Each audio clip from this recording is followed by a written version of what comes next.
above the sea, and this story stays with me like a haunting melody. What do spirits say?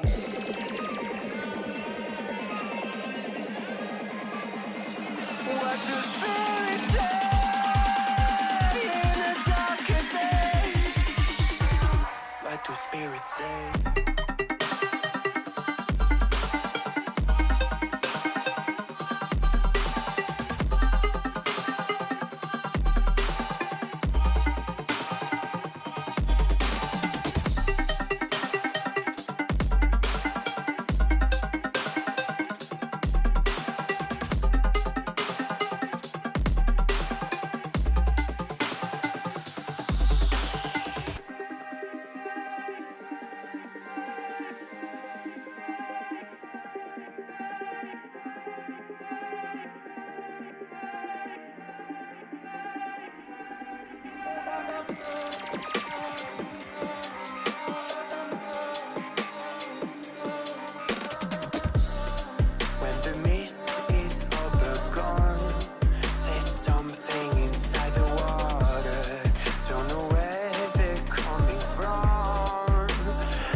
And this story stays with me like a haunting melody. What do spirits say?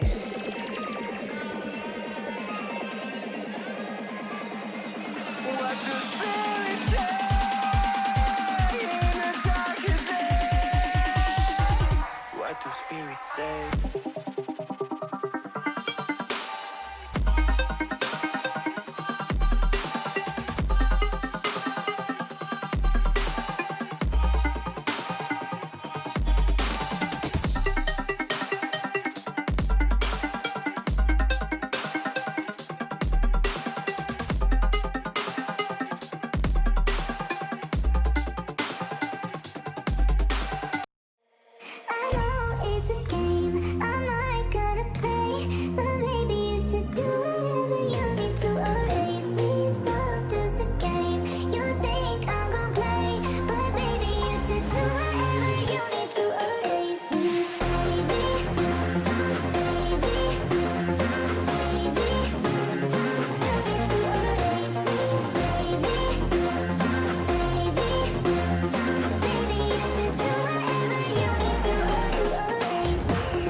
What's up, guys?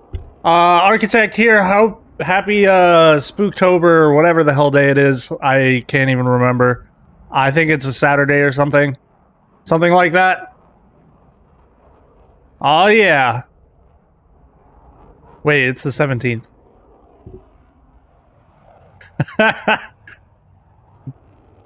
Alright, well, we're going to be starting our training camp. We're going to be covering startup and pattern work.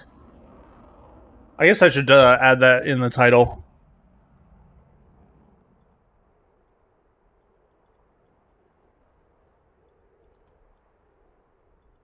Feel free to join.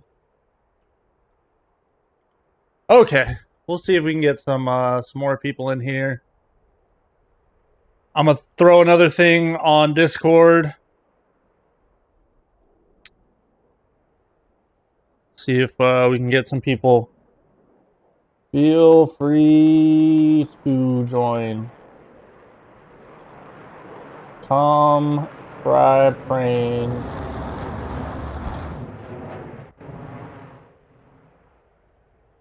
Hey, what's going on, interweb? Yeah, I can make that happen. Hold on.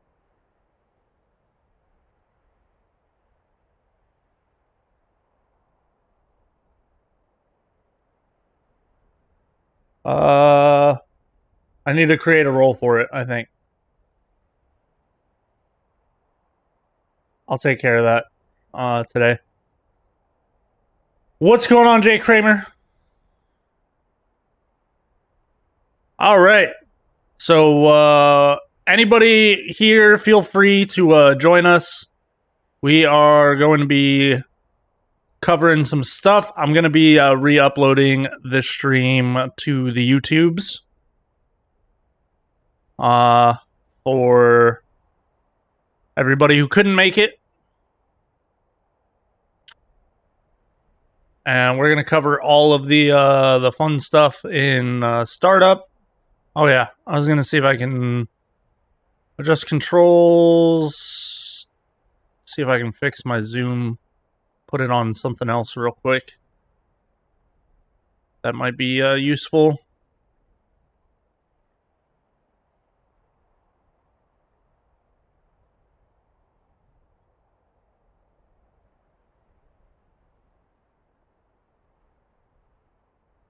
Wait.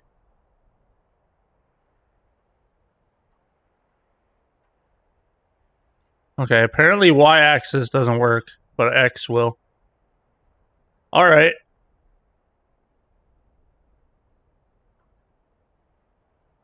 Super weird.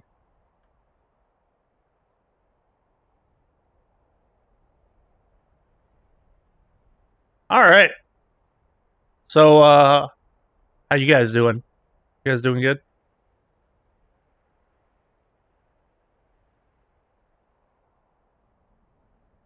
What are you talking about?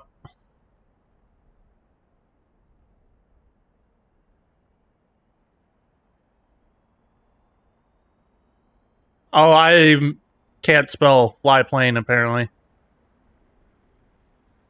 Come fly plane, boys.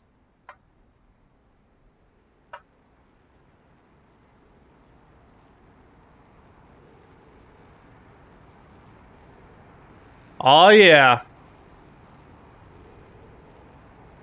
Hopefully, you all are having a nice Saturday morning. I technically have Zoom, but it's a little weird. Not gonna lie. I have to, like, hold it and stuff. But I needed to make sure we had it so we can, do the things. I feel like my head position's a little funky, but... Alright, guys, so we're going to be covering startup today. There are a couple of things we are going to need to cover, like calculating laced information. We're going to worry about doing some pattern work after this. We're going to try to get our comms calls down correctly for our pattern work. We'll stay at Sakumi, I guess. Not too much going on. We don't really need any weapons. We're gonna just fly some clean jets to make stuff happen. But to calculate your laced information, does anybody other than me know how to do this?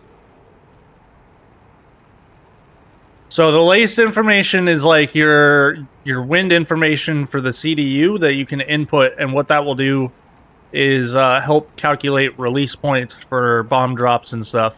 It's something you just put in during startup. Oh, you guys should be able to hear Discord. Discord.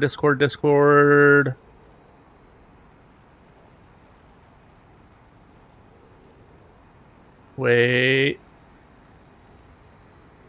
Huh. Oh, they should be able to hear me through the stream. Hold on. Discord is doing a weird thing. Let me, I have to change a setting real quick. And I know which one it is. Output device, cable D.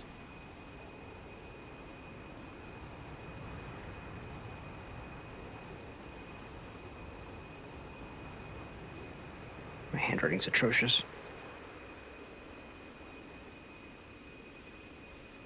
All right. How about that? Can you guys say something? Say something. Hi. Something. Hello. All right, that should be fixed. All right, cool stuff. All right, so like I said, we're going to be calculating laced information. What that does is it helps calculate release points and such for your dumb bombs. I mean, technically, I guess some of your other bombs as well, but it's more important for like dumb bomb release. It helps your CCI pipper for like your guns, makes them as accurate as possible. So one of the things, the first thing you would want to do is open up the mission briefing. So you'd hit escape, go to briefing, and at the very bottom, you'll see the weather information. You guys see that? The bottom of mine says Magic IFF. The what? Hang on. Temperature plus 18. Yep. I'm guessing You that's might want Celsius. you guys might want a piece of paper and a pen real quick, because there's a small bit of maths involved. It's not Hooray too for bad. being in VR. Uh, That's all right. I have a kneeboard app thingy. cool. There you go. So It'll be fine. It's not like it's difficult maths. it doesn't pull in the weather. So it's supposed to pull the mission briefing, and it has everything up to Magic IFF, but none of the weather. So Huh. I'll just write it in my notes. Well, if you can, I guess I can see on the give it to screen, you. so it's fine. That's right. So basically, what you do is you've got your temperature, so you're going to want to write that down. So it's going to be plus 18 degrees, and that's at ground level. So you'll remember that because that's going to be important. 18 degrees ground level. And as you can see, we've got 3 calculations here for altitudes. One is at ground level, one is at 2,000 meters or 6,000-ish feet, and one at 8,000 meters or 24,000 feet. So those are what we're going to use for calculating this. We're also going to add one. Technically, it would be at 1,500 feet. I usually just use 2,000 feet because the A-10 won't take 1,500 feet. It only does it in thousands. Now, to understand how the winds are presented to you in DCS and how they work, is these are in meteorological winds, so they are given in the direction it's going rather than the direction it's from. And we need the direction it's from in aviation weather for the A-10 CDU. So just minus or add 180 degrees. Right, exactly. But then you also have to account for magnetic variation because it gives it in true. So in the case of us being on the Caucasus, it's anywhere between like 6.5 degrees to 7 degrees. We just round that up and use 7 degrees on Positive the Caucasus. -7. So let's say in the case of 155, where you would add, so you'd have 235. When you add that 180, and then you would subtract 7. So you have 235 minus the 7 is 228 as your direction for that wind. So at ground level, which is going to be 0 feet, is how we're going to input it into the CDU. You'll see that when we cover that in startup. We're going to have winds at 235. And it's given in meters a second, so you can just quickly get knots by doubling that. So 1 meters per second is 2 knots. So we have 4 knots. So it's going to be winds at ground level. How we're going to input it into the CDU is going to be 002350 and we're not going to have the slash in between those when we input it, and that'll be fine. Rip. That's all right. Well, we'll cover it as long as you understand it. Then It's fine. that's cool. It'll stay in my kneeboard app at least, so all the notes I wrote are there. Cool. You want us to give you a second to get back in? Yeah, well, you don't have to wait for me. That's fine. Crispy, you understand everything? Part of it. Cool. Well, any questions? I guess I am better at doing and being told how to do it, and it kind of puts muscle memory in effect. Sure. So, we're just going to be writing this down real quick. You'll see it when we get to the CDU portion of the startup. Actually, let's go ahead and get the CDU running. We can just run it off of APU currently. So for the startup, we can go ahead and do our first part of that. So we're going to come down to the battery panel, which is going to be by your right knee next to the warning panel. Check. You go battery on. Both left and right generators should already be on. You go inverter on. And then by your throttle, you have the APU switch. You can go ahead and turn that on. Check. Now, on your engine instrument panel, the second in from the left at the very bottom is your APU RPM. We'll wait for that to hit 100%. Okay. Which should be there. I'm there. And then we're going to go ahead and back to the battery panel. You'll see your APU gen power. And you go ahead and flip that to on.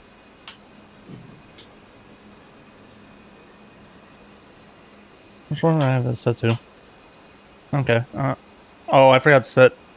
That's why the flight panel's not working for that. Okay, that's fine. All right. Check, So check.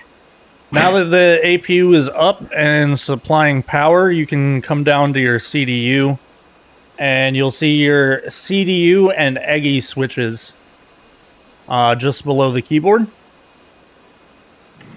Got them.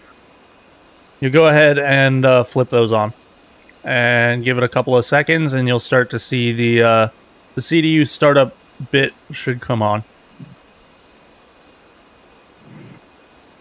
And it'll go through a couple of things, and then while it boots up there.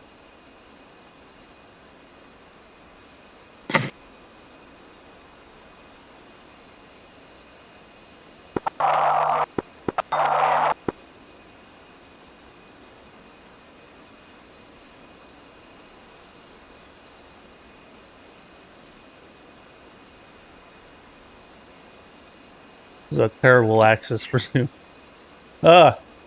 That's okay. We'll deal with it.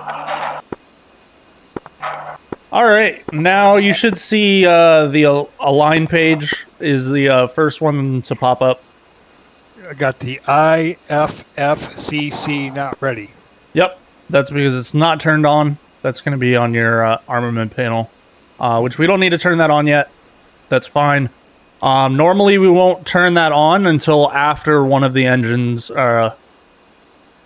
In most cases, you'll start left engine first. So what you would have to do if you did want to start right engine first, you'd actually need to pull the emergency brake while you started the engine, because the left engine is the engine that supplies hydraulics to the brakes. So without that power, you'll actually start rolling. It doesn't really happen in DCS, but in real life, that's generally why they start the left engine first. Because otherwise, you can just start rolling and not have any brakes, which is not really something you want to do. But we'll get that turned on after we get the left engine started. It's just going to continue the INS alignment. You see the T equals.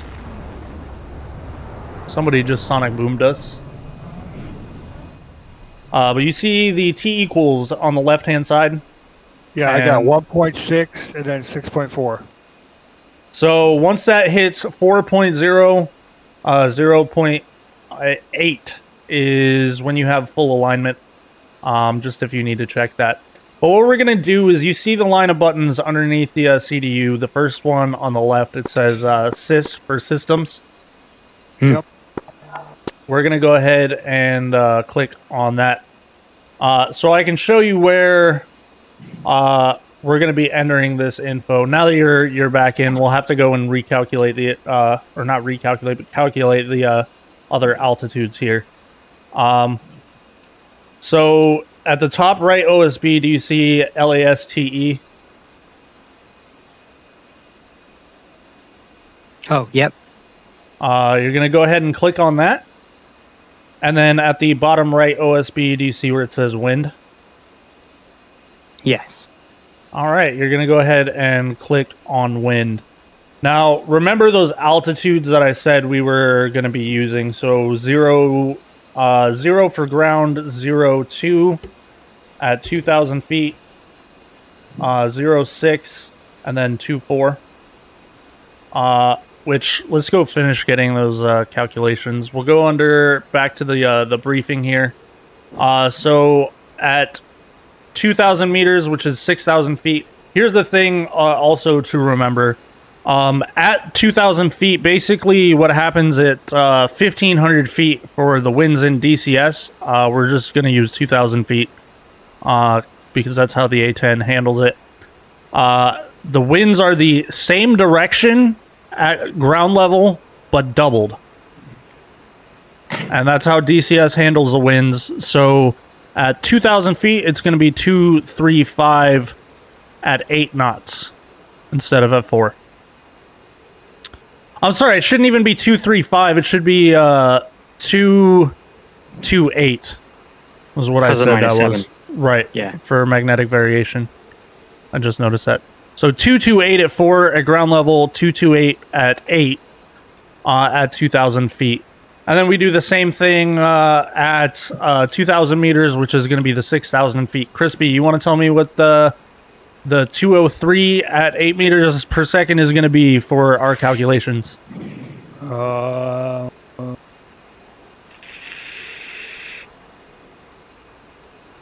7 should be 196 at 16.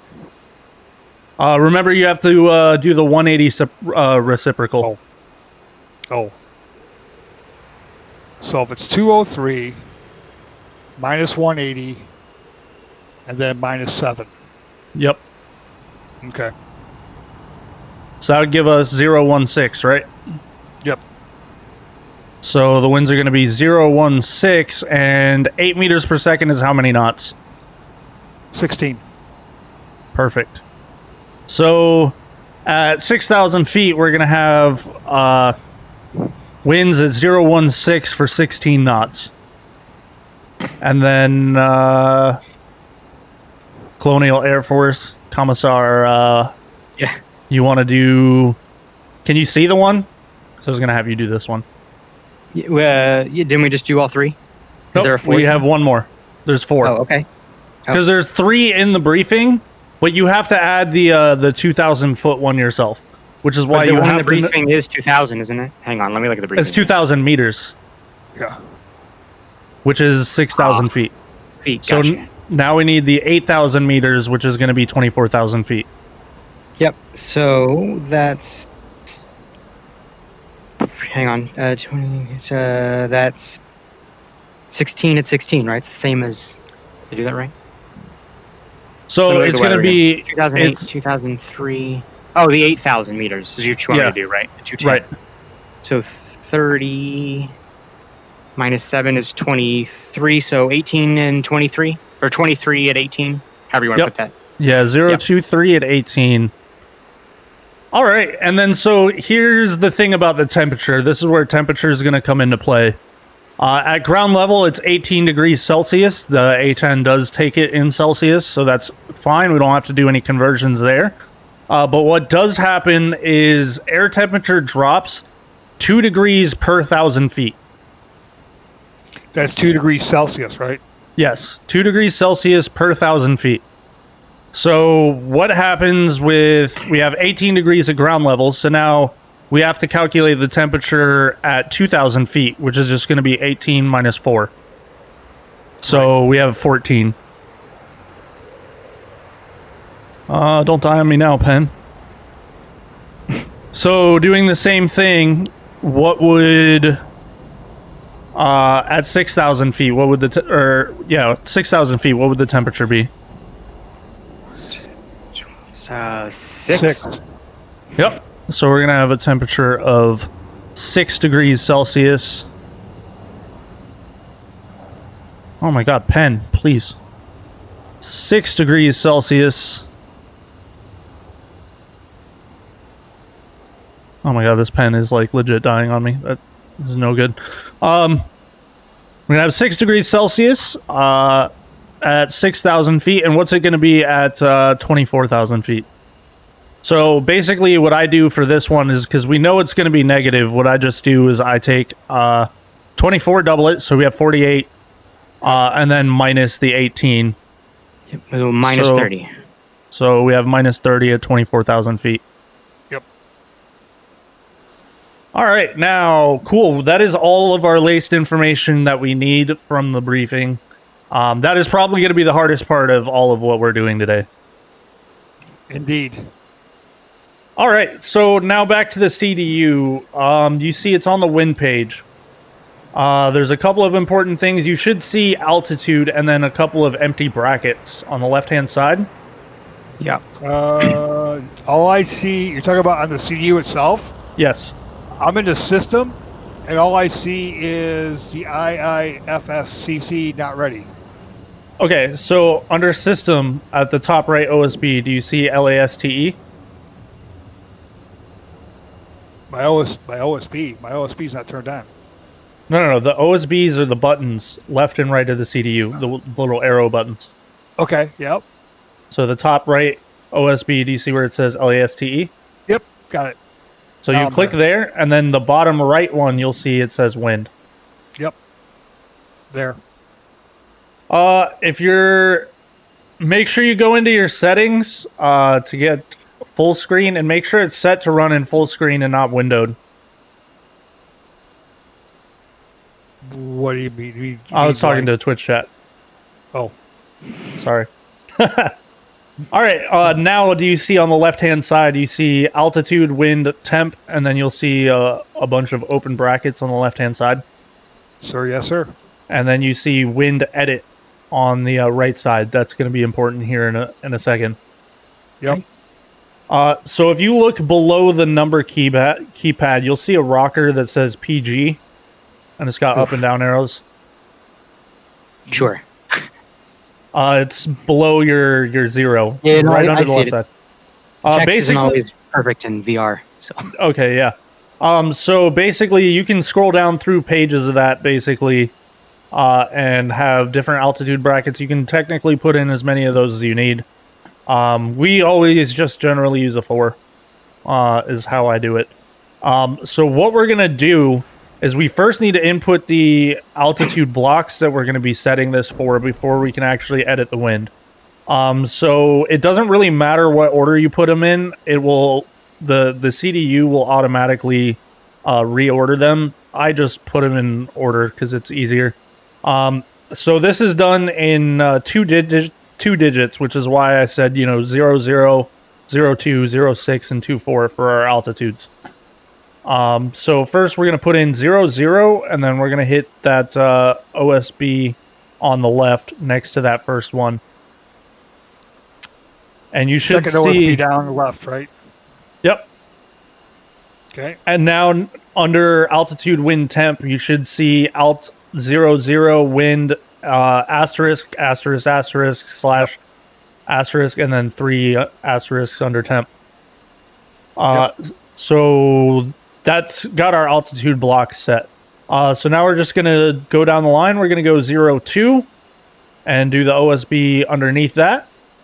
And then 06 for the bottom left OSB. And then you should see all of those input. Copy. Then you're going to hit that page down rocker, and then you're going to add 2-4 on the second page.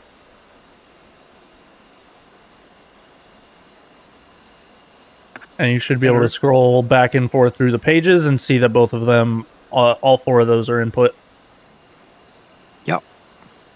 Cool. Now we're going to go on the right-hand side to the wind edit page. And so now you should see the altitude blocks in the middle. And you'll have winds on the left and temperatures on the right.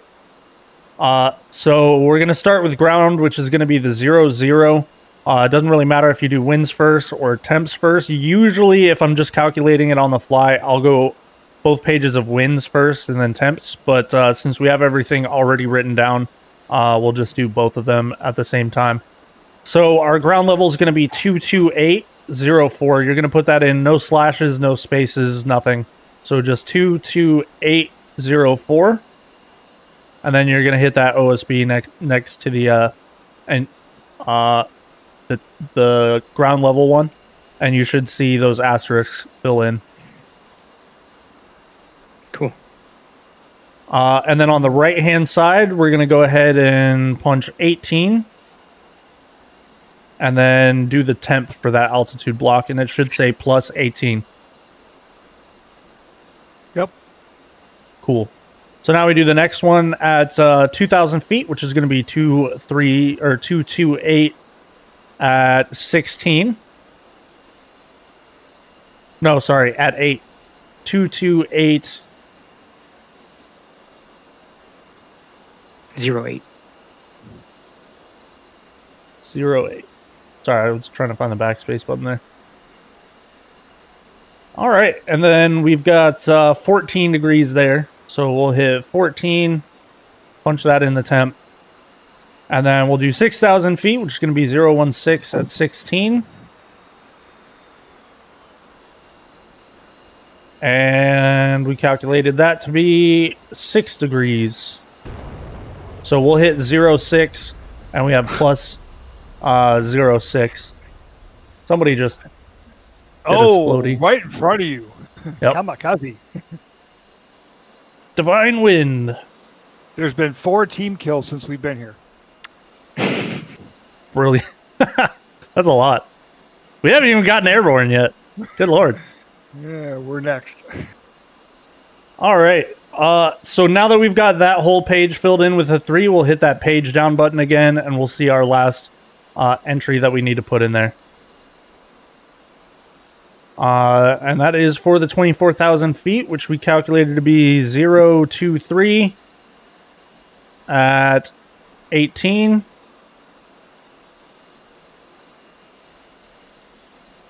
And then here's the fun one. So how we get negatives in this is we're going to punch in 30. We're going to hit the OSB, and then we're going to hit the OSB one more time, and it'll change from positive to negative. Got it. Yay. Nice. Apparently that was interwebs that just exploded over there. All right, so that is how you calculate and input the laced information in the A-10. That is a step that is skipped by many people.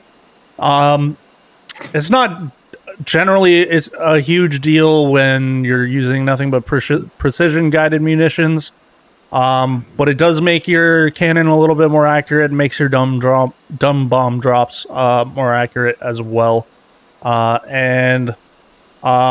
In real life, that's something that's generally done with the data cartridge, but we do not have that functionality yet. So, one of the other things that I like to do, which we'll actually get that set up later. So if we wanted to get back to the alignment page on the CDU now, what we'll do... Hey, Ranger Matty, thanks for the sub, buddy. Love you, bro. Can you use just a previous previous OSB below the CDU? You could. That will just take you to the previous page, but if we want the alignment page, next to sys, that first button we said for systems, just to the right of that is nav. So you can hit nav, and then at the top left OSB is the align page. Oh. So you can click on that, and that takes you straight back to the align page. And now you can see we've got the 4.0, 0.8. So we can see that we are fully aligned. So if we wanted to right now, we can go ahead and hit nav on the middle right OSB. Yep. Cool. So we are kind of set up there. I generally like to put in some of that information. I would do steer points at the same time. If you wanted to do steer points, you can hit, instead of the nav button, next to that is WP for waypoint. That'll take you to the waypoint menu. You can then hit the top left OSB for steer point, and then you can enter in steer points there. There are none already in here. They may get loaded up with the IFFCC, so we're not going to worry about that just yet. We'll just go back to the align page real quick. We are good to continue our startup, though. So we can make sure we get our radios on. And we'll check our boost pumps, make sure that they are on. We've got all 4 boost pumps on. And we can turn our anti-skid on at this point. Make sure throttles are in cutoff. And we can go ahead, and I like to motor start the engines. I don't know if you have a Warthog or not, or how you guys do it. But if you look here next to the throttle, you'll see the engine operation switches, and you have IGN left and right, and it should be in the middle position. It says norm, and then bottom is a motor. So how these switches work is the bottom is kind of like a toggle switch, and if you press it forward to the top for ignition, it's you have to hold it down or it switches automatically back to norm. So what we would do to get our engine started, because we are ready for our engine start, is I'm going to move that left switch down to motor, and you should see oil pressure start coming up, and RPM comes up on your engine panel. Now once you hit 20... Yep, exactly. So once you hit 27%, what you'll do is you'll move the throttle to idle, and then move that switch from motor to ignition. So there's idle and ignition, and you should see your ITTs immediately start increasing, as well as RPM.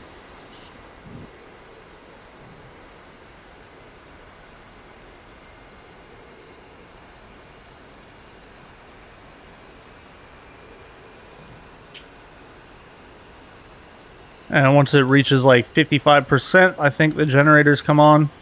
Maybe 60%. I don't know. It could have been 55. I wasn't looking at the master caution.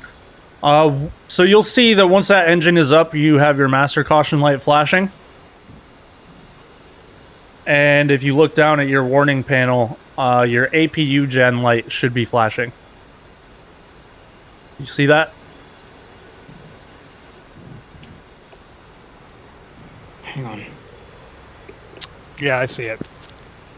We can actually get that set up soon, Matty. I was looking for him. I was trying to find him.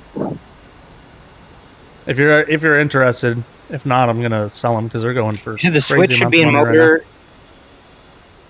yep. So you go motor. Once you hit 27% RPM, you move the throttle to idle and immediately move that switch into ignition. Oh, that's what I did wrong. Cool, mate. I'll hunt them down today, and I'll see about getting them packed up. And that doesn't seem to want to work for me.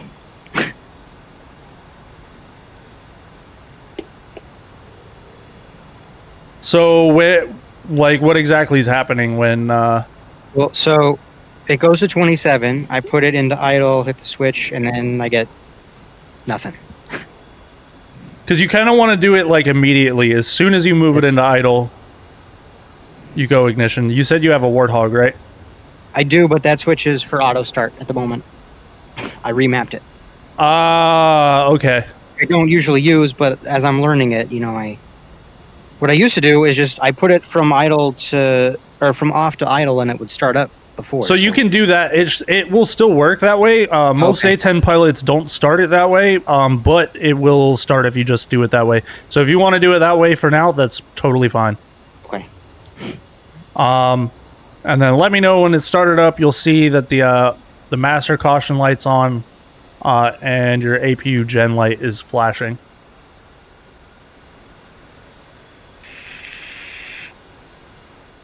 So here's a good question.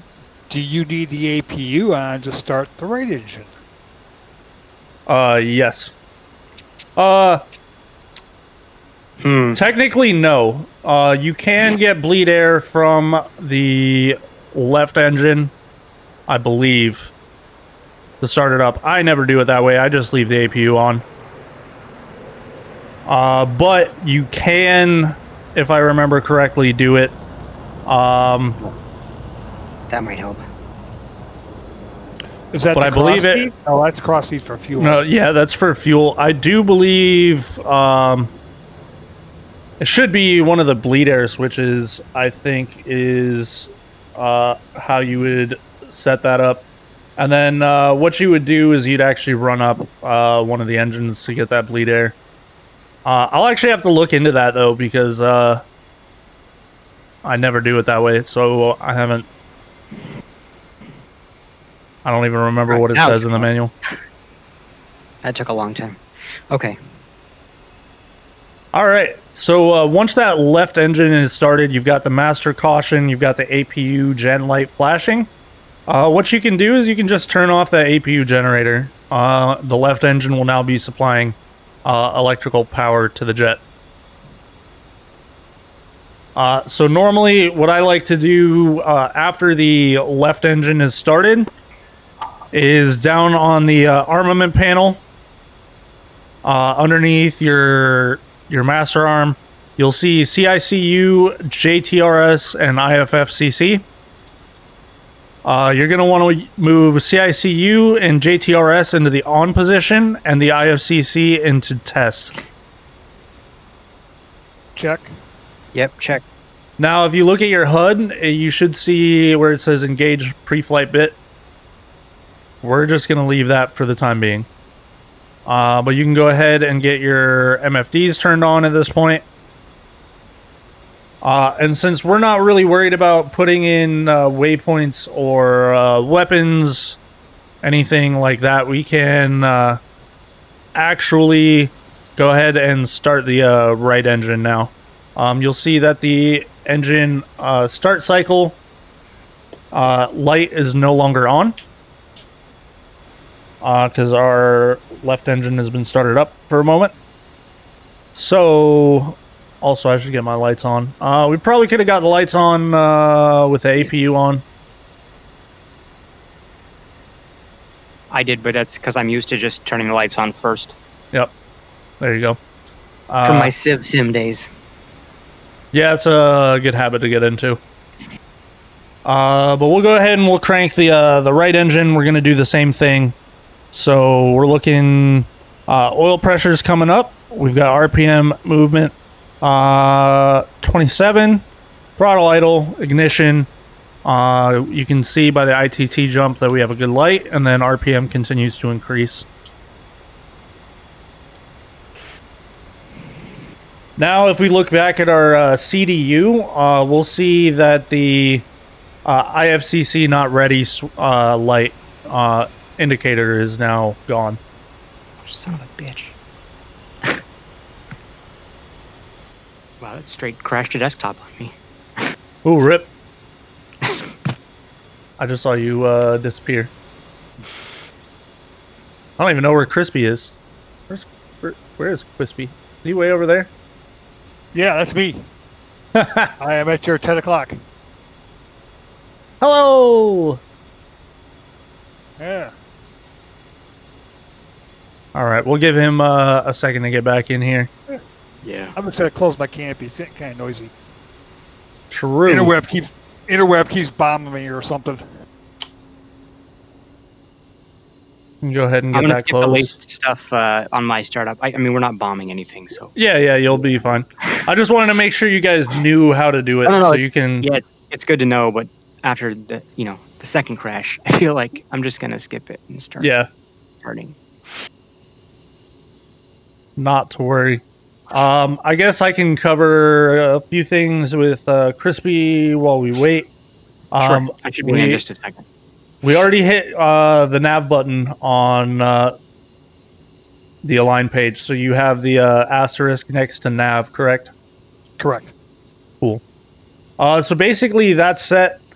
Now, if we wanted to, we can go into the waypoint page and then steer point, and you should see all of those that were filled in with asterisks have now been loaded with our flight plan done by the mission editor, all that. So I see 'em. So we can rock through the different steer points with the plus and minus on. If we wanted to edit one of them, the plus and minus next to the Z key is how you would change what waypoint you're editing. And what waypoint you're actually going to. In the top middle, you'll see the 0 there. That can be changed with your steer point rocker in the middle of the CDU, which right now is actually broken. One click actually moves it 2 positions, so it shouldn't be doing that. But you can also use the steer rocker on the UFC. Or if you're in flight, you can make the HUD as sensor of interest and use data management switch up and down to change those steer points. Yep. I've done that a couple times. So I usually use the rocker is what I usually use. Yeah. Those are handy.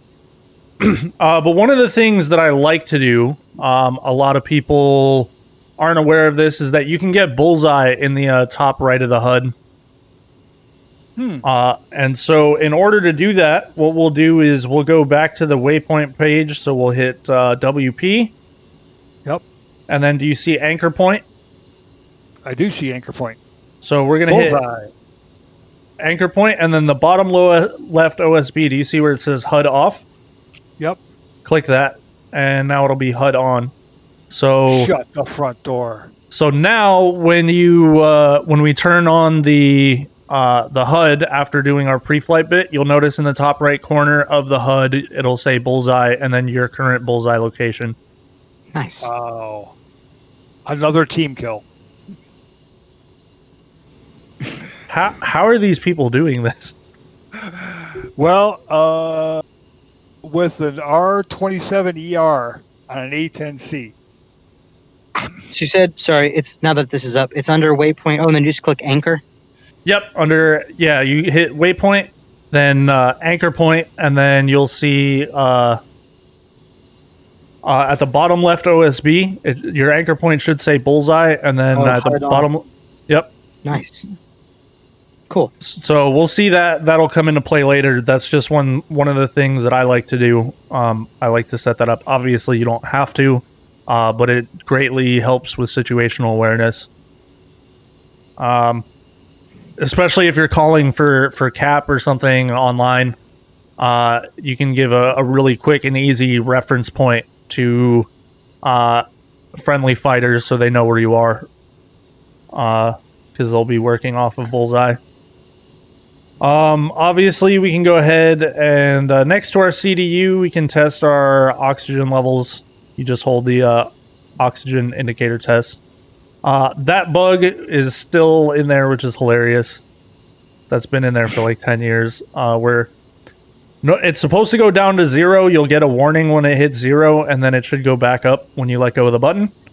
However, sometimes it just does like a full 360 instead of doing a 180 and then a 180 back the other way. Cool. So basically, that's what we need from our CDU for now. If we had any waypoints, we could put them in. One of the things I like to do at this point is on the CDU, on the right rheostat that says page.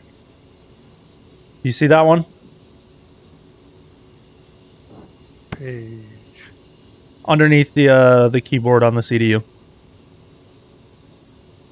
Yes. Right above your ILS. I like the one to says other position, steer, and waypoint. Yep. So what I do is I put that in position. Okay. And then on my right MFD, I'll put that to the CDU repeater. I gotta wait till I'm aligned for that, I think. Okay. Yeah, you'll want to wait till you're aligned. And then what I do is you see how in the top right it has indicated airspeed. It says 50. Okay. Well, that doesn't help us for taxiing because the pitot tubes won't work below 50 knots. So what I do is the second from the top right OSB, click that. You should see it change to true airspeed, and then I click it once more, and that'll give us ground speed. Oh, there you go. I like that. So now when we go to taxi, we'll have a ground speed, so we're not taxiing at like 50 knots before we know how fast we're going, and flip our jet. Mm-hmm. Cool. Actually, at this time, both engines are up as well. Engine start cycle is complete. You can see the top left warning light on the warning panel is gone, so we can actually just turn off our APU at this point. Mm-hmm. All right, so I go to the EIS. True airspeed, ground speed. Cool. Awesome. One of the other things I like to do is I will go ahead and then on the left MFD, I'll hit TAD. Mm-hmm. I'll hit it one more time. I will hit DMS right to uncenter it. And then I'll back it out to with DMS down to 15 miles. Just when I'm within the airport vicinity. I'll change that as the mission goes on to however I see fit. But you'll need to hit TAD twice to make a sensor of interest, or use coolie hat left long to make that sensor of interest. Huh. That's just a fun little thing that I do. We can go ahead and do our fire test, which if you look to the left of like mil power on the throttles where that'd be, you'd say fire detect bleed air. Fire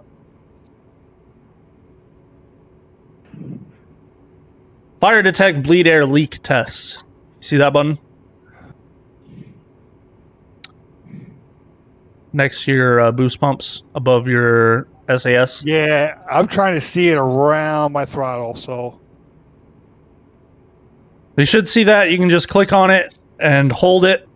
If you look at the warning panel, you'll see bleed air leak, illuminated and flashing, and your engine fire panels below the APU, or below the UFC, should be lit up, and your master caution will be lit up.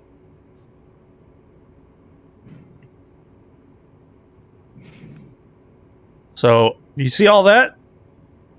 Yep. Good to go. Now the button to the left of that is your signal lights lamp test. You can hold that. You should get an audible warning. And then this will turn on all the lights in the cockpit. So you can check those. You've got on your HARS panel. You should see those lights come on. All of your warning panel lights should come on. as well as your front lights, your master caution, your gear handle, and gear lights.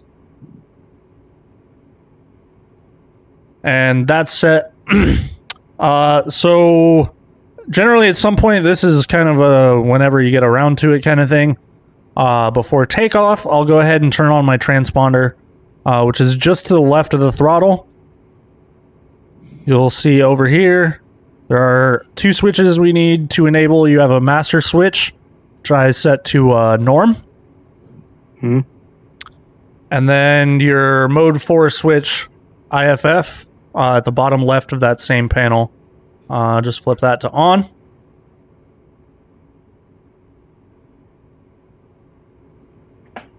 Okay. All right, and now both engines are started up, so you'll see there should only be a couple of warnings left on our panel here. You should see pitch SAS, yaw SAS, and EAC. Yep.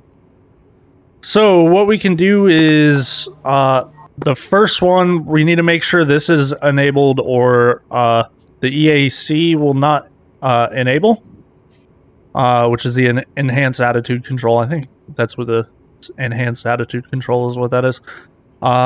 So if you look directly under your HSI, you should see right now there is a light that says HARS with a triangle underneath it.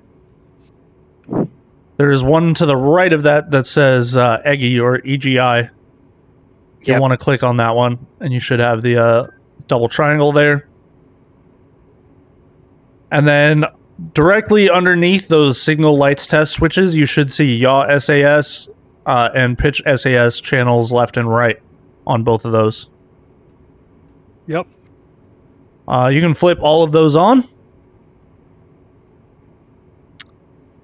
And then directly beneath your pitch SAS, you should see a little button. It has like a black rectangle around it. You'll click that little black button and hold it, and make sure that takeoff trim lights up. Should it stay lit? No, Okay, just lit as long as you are holding the button. So what'll happen is if you for instance, right now, if you back trim, just hold your back trim. So I just held the back trim for a little bit. If we want to retrim for takeoff, what you're going to do is hold that button, and takeoff trim will not light up until it's in trim. So as it's trimming, it'll stay black. So it'll take longer for takeoff trim to come up. Interesting. So that is how you set your takeoff trim in this aircraft. I'm going to go ahead and set 2495 on our middle radio. So we can do air traffic once we get to taking off here.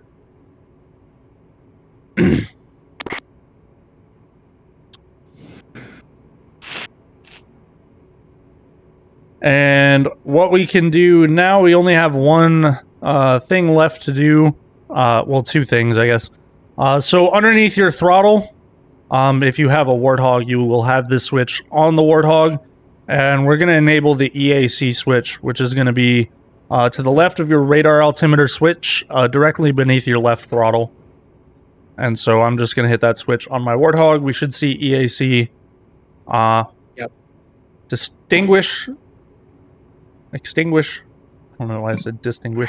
And then we last thing we can do before running our bit is we'll go ahead and we can turn our countermeasures to standby.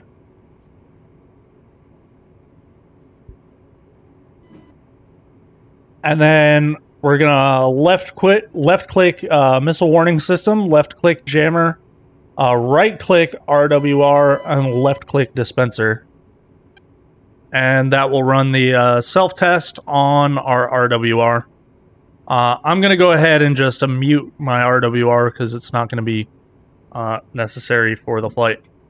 But But once you're ready to turn those on, like for a fence in or whatever, at that point you can change it to manual, semi-automatic, or automatic, depending on your configuration.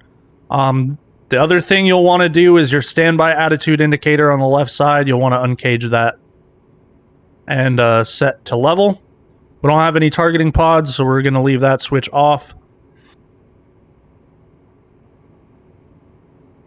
And everything else looks a-okay.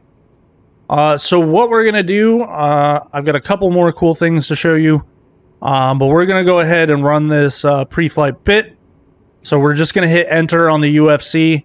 You'll see the pre-flight bit on your HUD starts to run.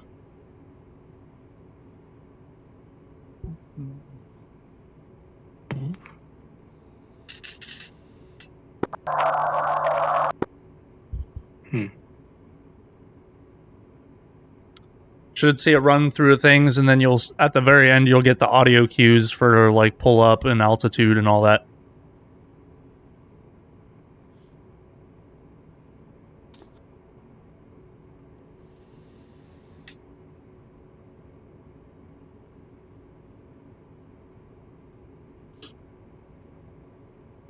And then let me know. Actually, I didn't get any audio cues, which is interesting. I wonder if that's because I had the audio turned all the way down on that. But that's fine. You should see it now that the pre-flight bit says testing complete, no failures found. Correct. Yes. So what you're going to do is this is a personal preference thing you can also set up. You could either just turn the HUD on now, or what I like to do is hit enter on exit. I scroll down to exit. This is your bit page. You could run a couple of things. If you had any issues, you could go to your bit fault display. That would tell you some more information if you had any faults there. We don't need to use that. We don't have any failures. And then I go down to exit one more time and then hit enter, and that will bring you to the main menu. We'll cover the CCIP consent options when we cover some dumb bombs. Well, what you do if you find failures is you take that bit test and you or the bit and you tell your ground maintenance crew about it. So, not super useful in DCS, but it's there. It works. Yeah. But on the main menu, one of the things you'll see is display modes. Okay. Do you see that? Yep. So on the rockers on the right side of the UFC, you have a data rocker and a select rocker. You're going to use that select rocker. You're going to go down to display modes. Yeah, pretty much. You'll hit enter on display modes. And now these are a couple of things you can set up however your personal preference is. Some people use tapes. I don't like using the full tapes. So that'll set it up kind of like the F-15's HUDs, with the left side and right side being actual tapes rather than just the digit readout. But I prefer to keep that on the digit readout. However, what I do like to change, you could also put it in metric if you wanted to, which I don't. But you'll see radar alt tape. You'll see that one. Okay. And then you can use the data rocker to change that from an N to a Y for yes. No or yes. Oh. And what does that do? So what that does is once you go below 1,500 feet and you start operating off of your radar altimeter, on the right side of the HUD next to your altimeter readout on the HUD, you'll actually get a radar altimeter tape.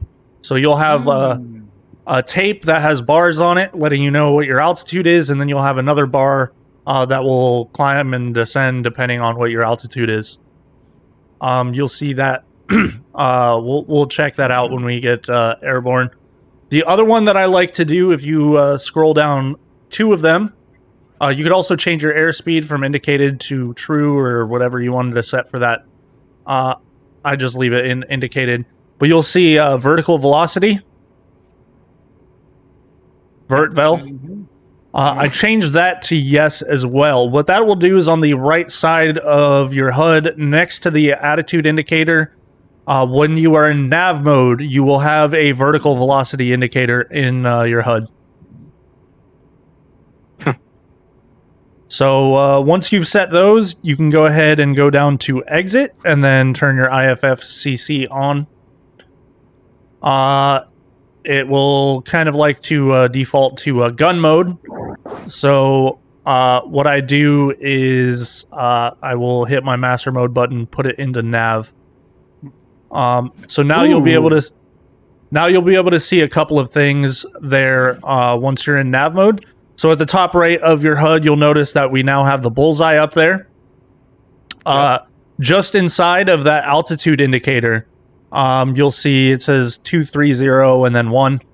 That 1 is your vertical velocity in hundreds of feet or whatever. So 1 is 100. We're not moving, so it's just chilling. But to the right of that, you'll see this little bar with like a dash bar with an arrow on it. That is actually a vertical velocity indicator, so you can determine whether you're in a climb or descent and how much. I believe that works up to 500 feet, top or bottom. So if you're above that, it'll just be pegged. But if you look to the left of that altitude indicator, you'll see dashed lines that say 15, 10, 5, 4, 3, 2, 1, 0. Yes. That is your radar altimeter tape. Nice. So right now, you'll see that it's next to 0. Just to the left of those little dashes, you'll see a bar that will climb or lower, depending on what our radar altimeter is telling us. So that's just some quality of life things I like to do to my HUD. Tomcats. So I know what the intend button rocker is underneath where data and select are. Yes. Those that dim your HUD or brighten your HUD. What is the one on the very far? Yeah, depression. So what that does is that will actually change the depression for the manual sight. Oh, okay. So like if you were to have some sort of attitude indication error or CCIP was not working correctly and you needed to use the reversionary sight, if you notice, if you hit that, you'll see the gun cross. That should be just above your velocity vector. It's a dotted pipper looking thing, or dash pipper with a dot in the middle. Yeah. If you hit depression, you can change that up and down. Oh, cool. And that is what that is for. Cool. All right, so now we are basically set up, ready to go.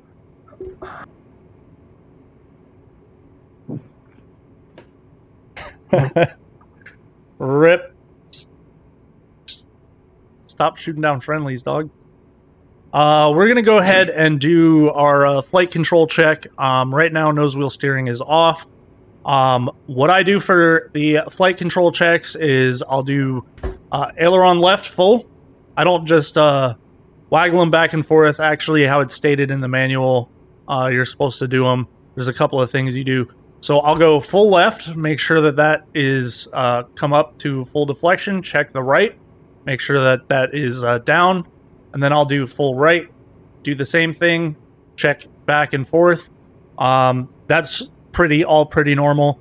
We'll check left and right rudders, so we'll hold right rudder, then left rudder, check both of them, make sure they're good. Now what we want to do is we're going to open our speed brake to full.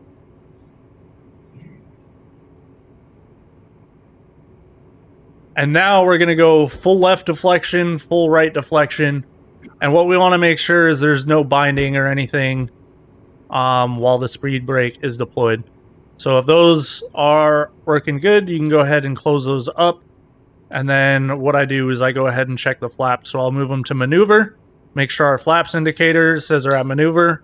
I'll move them to full, make sure it's set to full, and then back in. Tomcats. All right, we can go ahead and turn our taxi light on and our nose wheel steering on, and we are ready to go.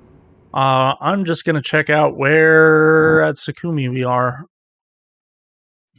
So we're going to go down to the runway. I'm going to open up my knee board, and I'm going to pull up Sukumi.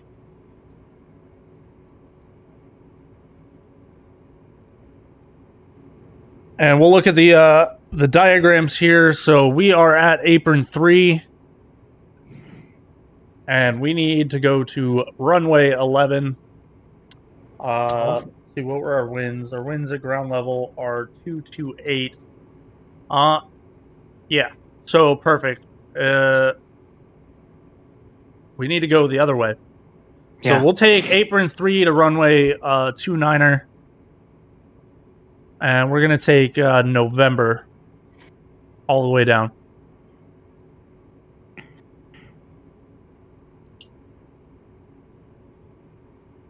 Cool. And so you can see here, if we're using runway 29er, we're going to be in a standard left traffic pattern,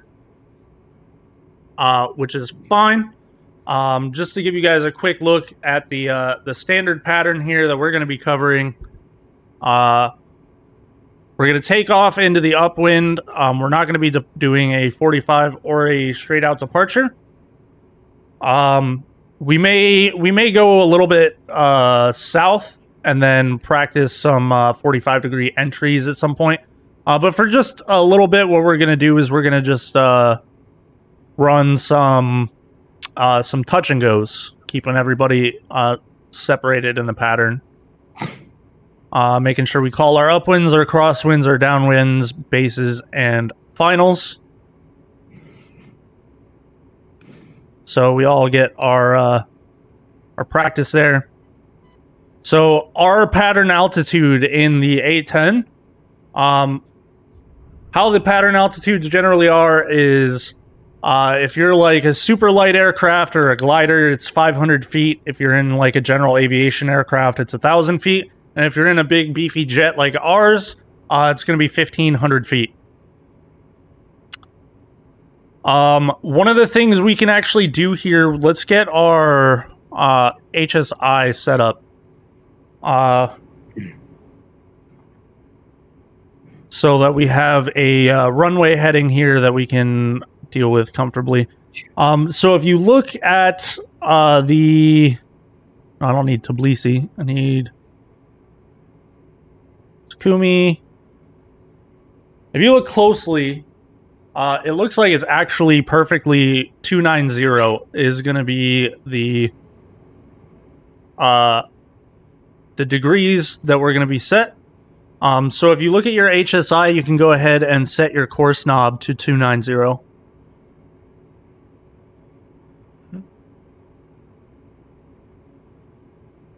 And there's a couple of different ways to get to this. We could literally just keep scrolling through our waypoints until we get to Sukumi. But there is another way to do this. If you go to nav, you know how we set it to the position rocker on page? If you want to get back to any of those other ones, what you need to do is you need to set that back to other. So while we're checking this out, we'll go ahead and we'll set this to other. But we're going to take a look at our divert page. So once that's set to other, you can go to nav. We're not looking for other. On the right rheostat underneath the CDU keyboard where we change the page knob to position. Okay. Yep. Change it back to other. And then you can go back to right under the CDU and hit the nav button. And you should see, at the bottom right OSB, do you see divert? Yep. So if you hit that, that will give you, I think it's like the 10 closest airports. Maybe it's only the 4 closest airports. Automatically will populate there based on where you are. So if you ever have an emergency and need to divert, you can very quickly go into that divert page and know what your closest airports are. But this is just a quick way to also select the airport. We're already at it, so clearly it's the closest one. So what we're going to do is we're going to select the top left OSB. It says 59. That also corresponds with the waypoint. The A-10 has all of the air bases stored as waypoints in it. So like I said, we could either just keep scrolling through the waypoints until we find Sukumi, or we can go to the divert page. We'll hit that top left OSB. And now if you look in your HUD, waypoint 59 is selected. Nice. So now what I'll do is I'll flip that page knob back to position. That's just a quick way to get that selected. And we are ready to taxi here. So I guess we'll call Archer Flight. Crispy, your taxi is going to be from ramp 1 to November. And then we're going apron 3 to 29er. Via November. Sukumi traffic, Archer flight of 3, taxi runway 29er via November from apron 3, Sukumi. Are you on 2495, Archer? Yes. Interesting. I didn't hear you come through. Should be. Says I'm on 2495. Check. Howdy. Cool. All right, and I'm going to go ahead and taxi out. And I will follow you. I will hold short in November.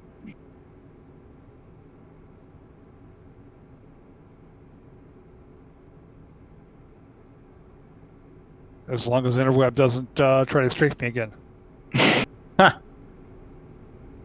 And it crashed again.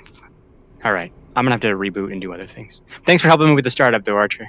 You got it, man. We'll catch you next time. Hopefully, you should try running a repair or something, because that's a lot of crashes. Yeah, it hasn't been doing that lately until literally just now. But I'll catch you later. See ya.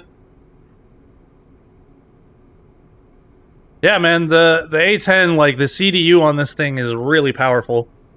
You could set up bullseye offset waypoints. You can use any type of coordinate system you want, really. They really thought this thing out with the CDU. But if you notice on your HSI as well, now that we have this steer point selected, one of the things we can do, we're not going to use TACAN right now. Now, the reason you would normally leave TACAN selected is because the number 1, you have 2 knobs here that'll point directly towards your waypoint. You have 1 and 2. 1 is always going to be your steer point. 2 is going to be whatever you set it as. So if we set where we change the EGI switch, if we switch the one underneath that from TACAN to the left to steer point, you'll see that now both of those knobs are pointed in the same direction. I'm going to leave it on steer point just so the TACAN knob isn't getting distracting or anything like that. And now when we take off, we'll have a good indicator for the runway that we can use. This will help us with our pattern, so we know what our heading and our reciprocals are going to be. It's going to be 110 or 290. Yeah, when I do carrier ops, I always set the heading of the boat so I can make sure I'm keeping my pattern right. Yeah, you got to do that. It gets significantly more difficult than it needs to be if you don't.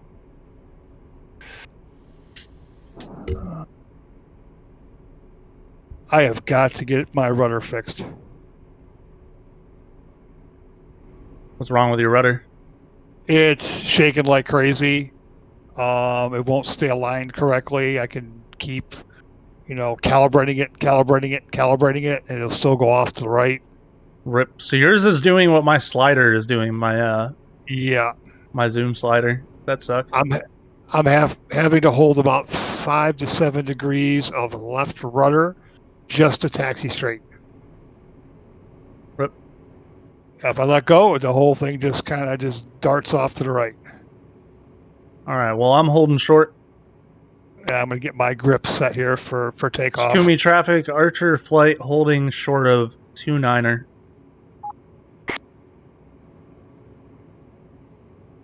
I meant to say Sakumi again there, but that's fine. It's not like we don't have plenty of fuel. Yeah. Archer, be advised. I'm just hoping this doggone the rudder's gonna let me fly. This is what happened to me the other day. My radio is set 249.5. You're broadcasting on 251. Now I have no brakes. Wonderful. Thanks. Okay, I have no idea why we're broadcasting on 251. As you can see, my radio is set 249.5. So I'll probably have to update SRS is probably what's going on here. We'll just change this real quick.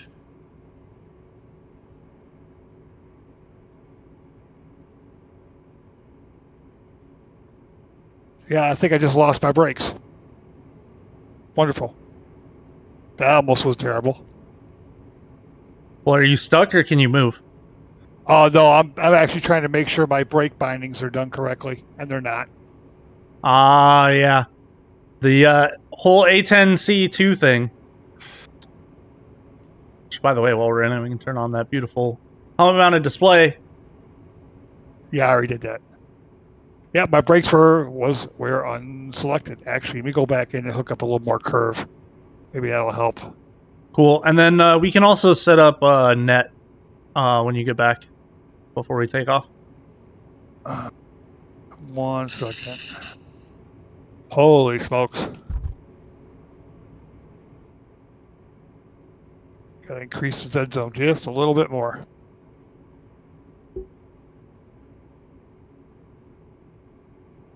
Which rudder pedals do you have? I've got the one that came with my Thrustmaster 1600. 16,000. All right, let's see if we can do this now.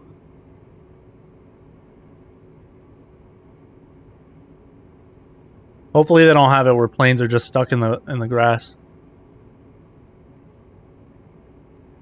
Oh, you're moving. All right. I'm glad they fixed that. Cool. All right, I'll hold right here. All right, I will take off left side. Before we go, though, real quick, on your TAD page, do you see the bottom right OSB where it says net? Yes. Click that. What is your own ID and what does your group's ID say? Let's see here. Own ID is 01, group is 16. All right, so what we're going to have you do is either on your CDU or your UFC, on your scratch pad, punch in 1515. 15. And then hit group ID. Got it. It's now 15. Okay, and then do the same thing except hit 02. And then do that for own ID. And Done. now if you look at the TAD, I should be purple. So now we can see each other on the TAD. Zoom is China hat. DMS China hat? Or DMS forward also. We'll zoom. DMS forward. China hat. Forward, we'll put it in expand mode. You can just keep clicking through. Yeah, I got you. Cool. I think. So that way we'll be able to see each other in the pattern. All right. So I'm going to go maneuver flaps. And we're going to take off. We're going to climb to 1,500 feet, and then we'll turn to our crosswind. Give me a 15-second separation, so once I am rolling, we'll get a little bit of separation here, and then we'll start doing some pattern work. On your lead. Tsukumi traffic, Archer, departing runway 09 for the pattern. Tsukumi. So I heard you. brakes on. Oh, before we go, my throttle detent. I always forget that until we're at like takeoff. Every single time. A-10 has no afterburners. No. Right, come on. Oh, don't forget to switch your fuel from wing to main. It doesn't really matter because you have the totalizer there. So wing will just tell you, you'll still have your totals, but then you'll see the fuel. The arm bars will be in what's in the wings. Got it. Although for some reason mine is in between wing and main. Yeah, no, that's just how she Weird. is. Weird. All right, so I'm going brakes on. We're going to run them up to 80. Everything checks out. And brakes off. We're going full power. We're looking for airspeed to come alive. Airspeed's alive. Cross-checked with the HUD. 70 knots. Nose wheel steering off. And we're looking for about 135 knots. 2, rolling. There's 135. We're going to rotate. A little fast on the rotate. Boy, Gears she handled coming a up. lot differently with no bombs on it. Oh, yeah. 175 knot. Flaps up. We're going to hold 140 that. rotating. We're going to hold that 15 degrees. We'll hold no faster than 220 knots for the pattern. Bring the throttles back a little bit. Coming up on 1,500 feet. So you see how that bar is climbing for your radar altimeter. Yep, I gotcha. And you'll notice she's a lot faster there now. You don't need hardly any thrust to keep it there. I am actually coming off the gas quite a bit. I'm holding it right around 200. Tsukumi traffic, Archer turning left crosswind, runway 29er. Touch and go, Tsukumi.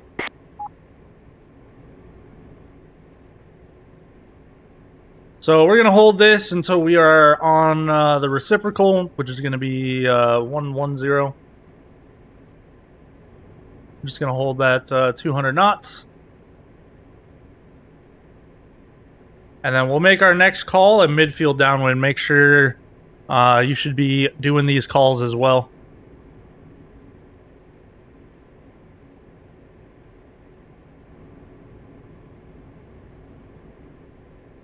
So what I'll probably do is I'll let you land first, and then what I'm going to do is I'm going to continue upwind. And we will... That way we'll have some separation between our landings. Unless you want me to go first to walk through the landing. Oh, you can do that. It's fine. Cool. So if you want to stay in the pattern while I do that, because there's a couple of things like getting her trimmed out for the landing, all that kind of stuff. We're a little heavy, so we're going to be kind of fast on the landing, but we don't have any bombs or anything, so that'll help. Tsukumi traffic, Archer 11, midfield downwind, runway 29er, touch and go, Tsukumi. So we are in the downwind. Yep, so you'll make the call at midfield downwind when you're turning left base, final. You'll make a call that you're in the upwind. You'll call midfield upwind when you're overhead the runway there. So I'm going to start slowing her down. I'm already backing off the throttle. You're fine to keep her at 200, keep her at pattern altitude. I'm going to start my descent. I see 3 gear down, and looks like you're at first flap. Indicated full, so that's fine. Ooh, I love this, man. You're lit up like a blue Christmas tree. Sakumi traffic, Archers turning left base runway 29er, touch and go, Sakumi.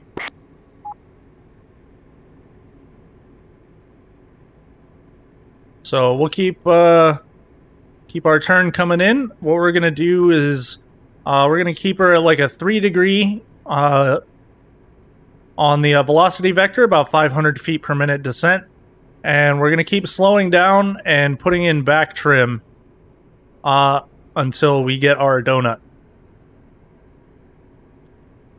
And then you should be able to do most of the control with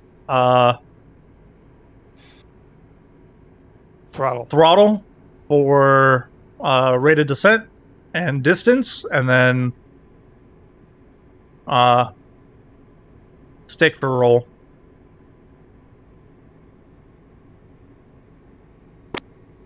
Sakumi traffic, Archer 1-1 turning 3 mile final, runway 29er, touch and go, Sakumi.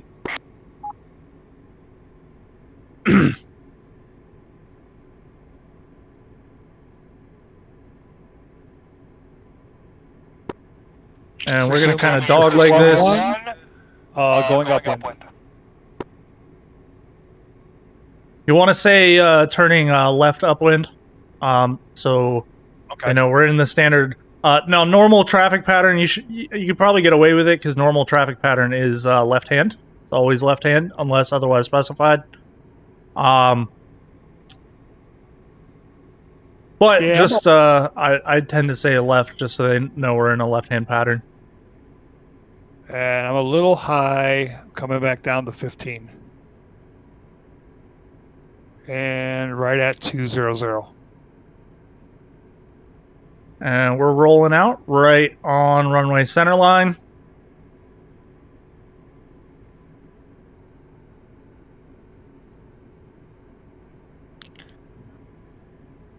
And we're a little fast because we're Heavy. kind of, heavy with fuel because we have basically full fuel. God, I love this plane. And we'll go ahead and flare. Round her out. Slowly pull back to the power. And we're going to float a little bit here. All right, wheels down. Full power. Maneuver flaps. A-10C traffic, Bill 73 taxiing to runway 08. Gears coming up. I'm turning left base, correct? You would be left crosswind once you're through the upwind. Yeah, base is at the approach, crosswinds at the end of the runway. Yep. So yeah, you're out in front of me. So you're turning left crosswind. Sakumi, Crispy, turning left crosswind.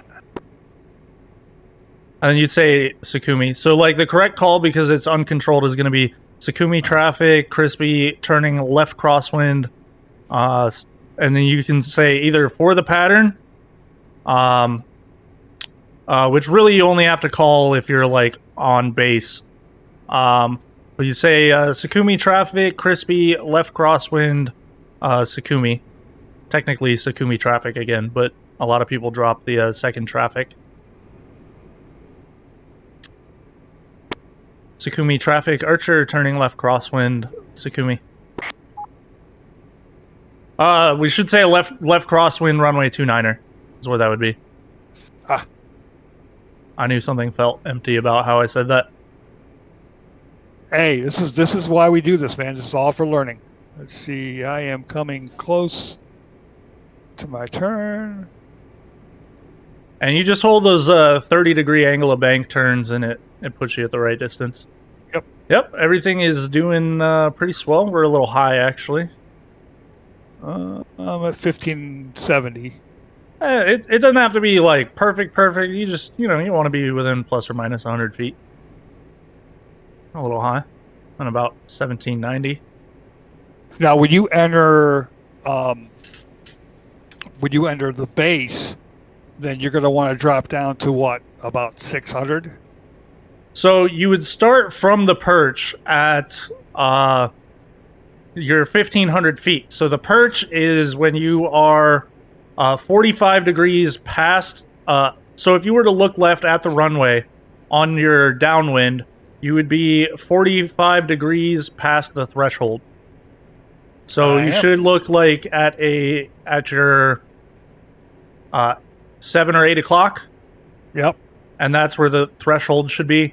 And then you should start that 3-degree descent, 500 feet per minute.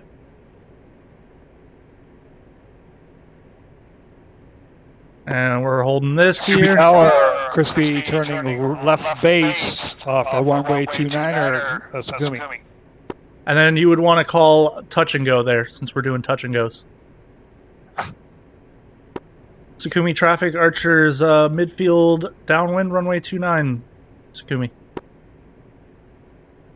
Okay, well, I guess I got to lose airspeed for my flaps to come down. Yep, you got to be below 180 knots for flap deployment. There we go. Normally what I'll do is I'll go maneuver flaps at 180, and then at about 165, I'll go full takeoff flaps, or full landing flaps.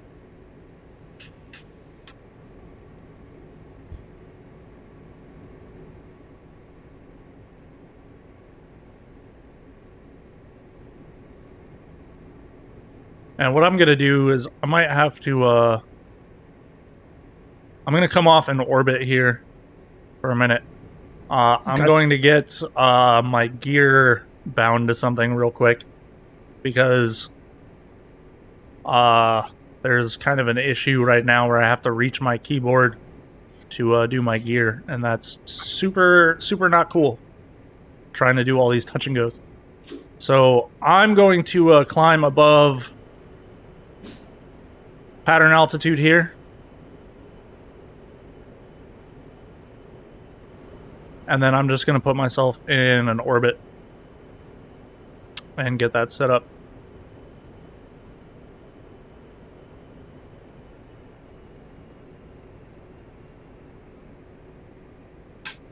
So we'll go altitude hold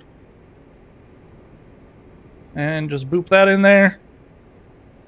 And let me see, did I set up any of this for A-10C2? No.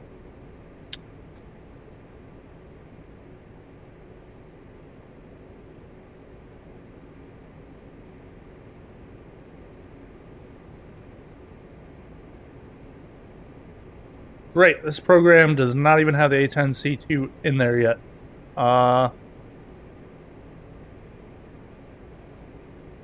Keyboard emulator, okay. And what we're going to do is we're going to set our gear handle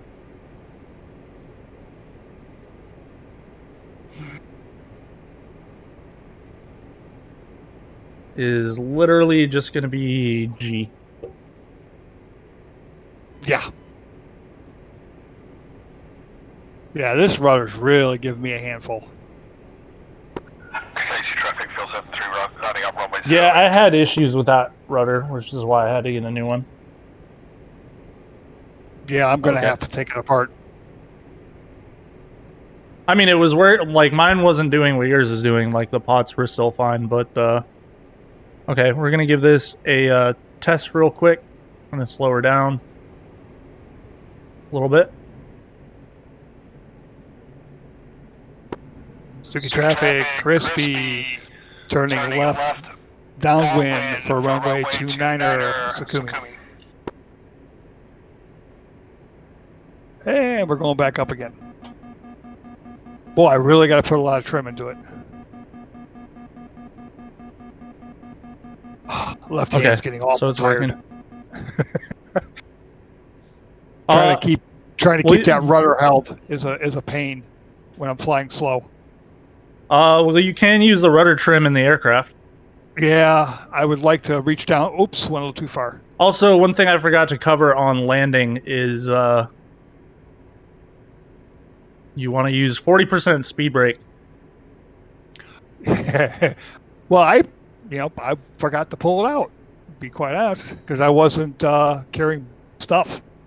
Yeah, But, I mean, it's not required. Some of them don't do speed brake landings. I find that it's easier though. So the reason you want to do speed brake landings is because the engine spool time on these is pretty slow. So if you have a go around or something, you already have more of that power there, and it takes less time for the engines to spool.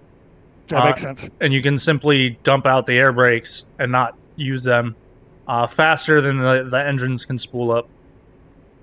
So we'll be entering the midfield downwind. Oh. Yep. Here momentarily. I'll have you sighted. You must be about right behind me.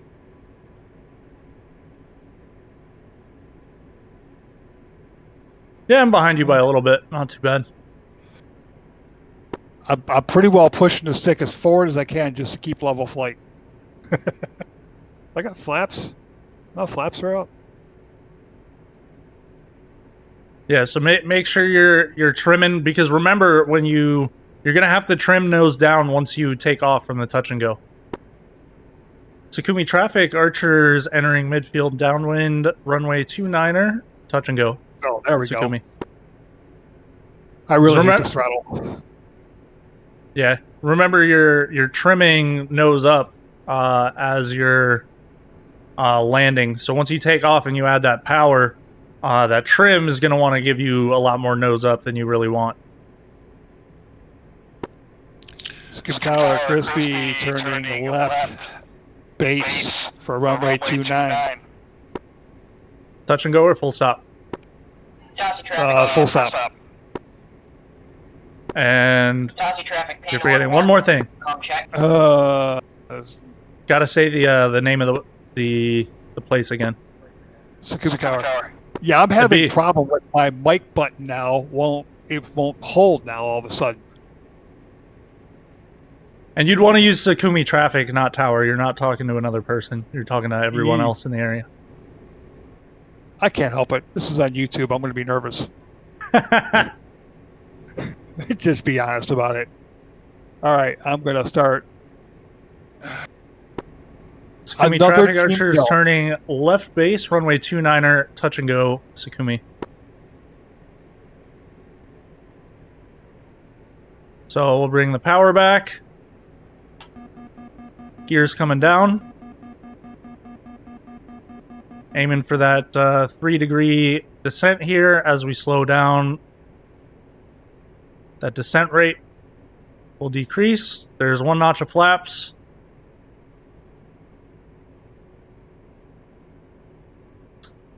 There's full flaps. And we have 40% speed brake coming in. And we'll start getting that back trim in.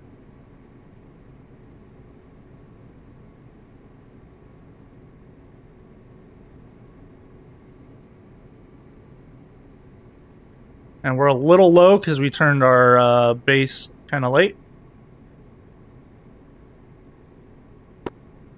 Sakumi traffic, Archer is turning left 5 mile, final runway 29er, touch and go, Sakumi.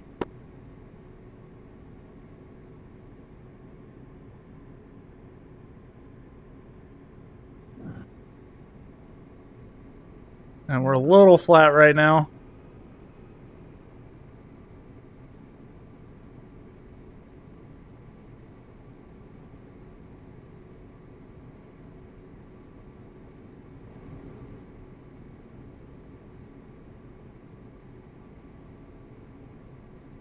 We'll start bringing that turn in.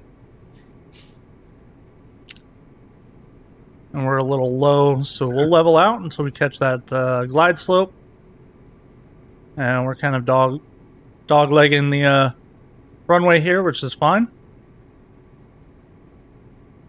Do you have a tally on me? Yeah, I see you over there. Really low to this little steam plant over here. 3 feet 1, Batumi, rolling for runway 31.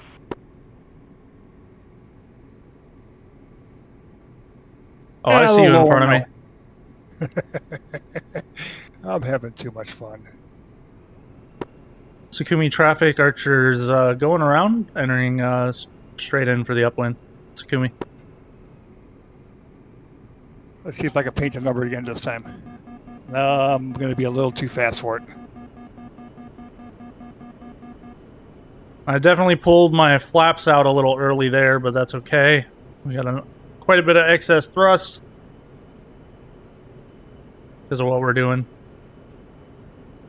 So we're going to climb back up to pattern.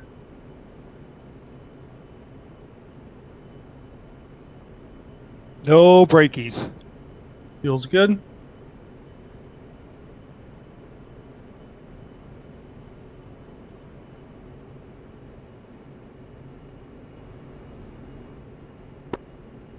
Tsukumi traffic, Archers midfield upwind runway 29er. Tsukumi. Josh traffic, Dan 1 taxiing runway 26, Josh traffic.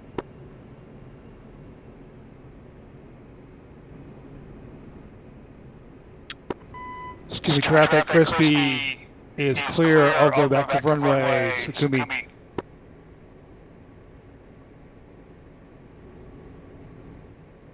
Nice, alright. Takes me a while. Tsukumi traffic, Archers turning left crosswind runway 29er. Tsukumi. Oh my god, my hands are killing me.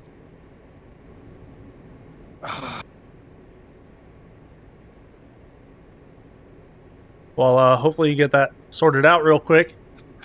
Yeah, I'm going to take I want to take the stick apart, try to clean the pots the best I can. You know, a variable potentiometer is a variable potentiometer. You can just, sometimes you can clean them, sometimes you can't. Yep. I need to do the same thing with my Warthog, which is, I'm super, super duper not looking forward to it. Yeah. I'm going to go to Texas to parking. Sounds good, man. I'm going to do a couple more of these. Yep. I'll be in for a bit.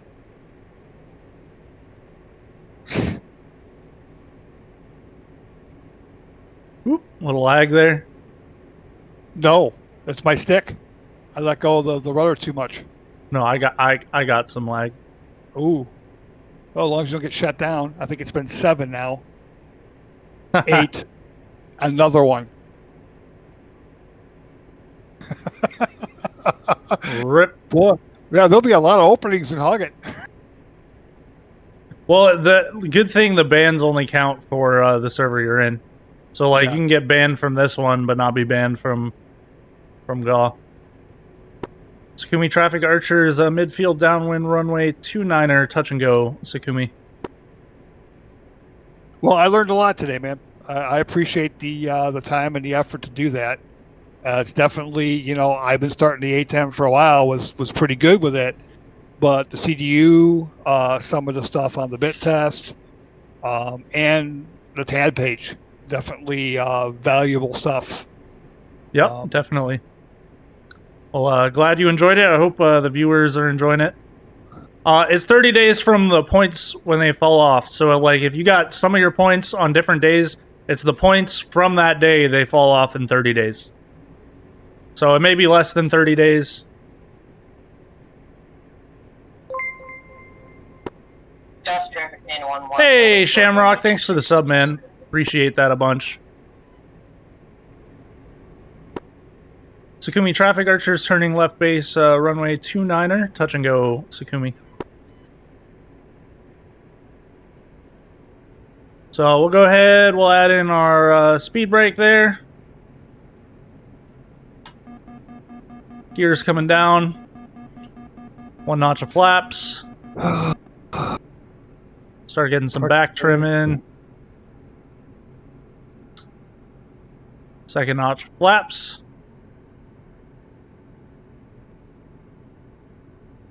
Yeah, so because the tower is an uncontrolled airport, meaning there is no tower operator, what that means is you want to make sure you're calling the airport both at the beginning of the statement and at the end of the statement.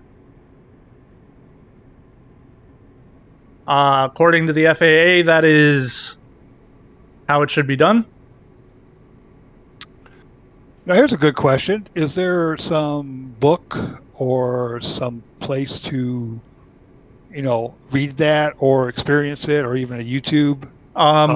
Yeah, there's plenty of information directly from the FAA. They have Right. their guidelines on all of that. I can link some of it into the Discord here in a little bit. Yeah, that'd be cool. When we're done. And yeah, these are real procedures that you should be using. Sakumi traffic, Archers turning left 3 mile final, runway 29er, touch and go, Sakumi. And we stayed on 249.5. I didn't push to 253 because we were still in the pattern. Correct. And that's what you want to be doing. So we're on the donut right now. We got gears down, 3 green, full flaps, 40% speed brake. I just think it's cool that now we should be able to share our speeds as well. One taking off runway 26. Yep, and that is data management switch left long. That would allow the sharing of the speeds. You'll see on the TAD when you do that, if you're not on the net page, that'll turn on. Sakumi traffic, Archers short final runway 29er, touch and go, Sakumi.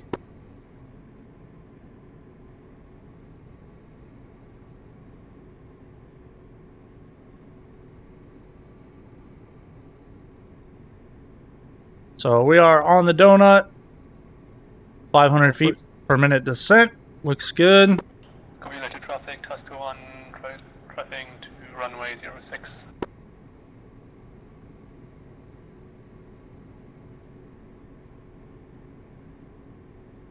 Oh, that is so cool.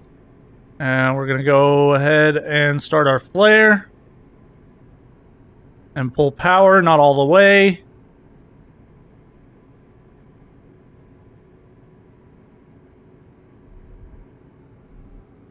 And wheels down.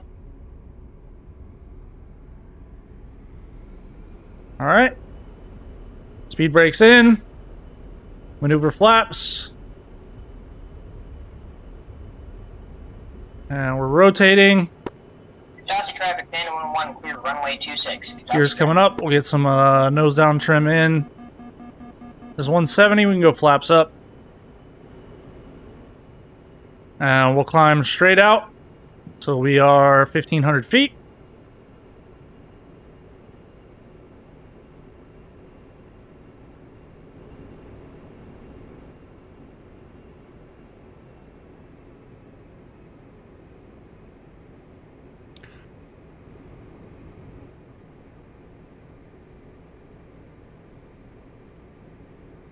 I guess we get a light set. We are at pattern altitude. Sakumi traffic, Archers turning left crosswind, runway 29er, Sakumi.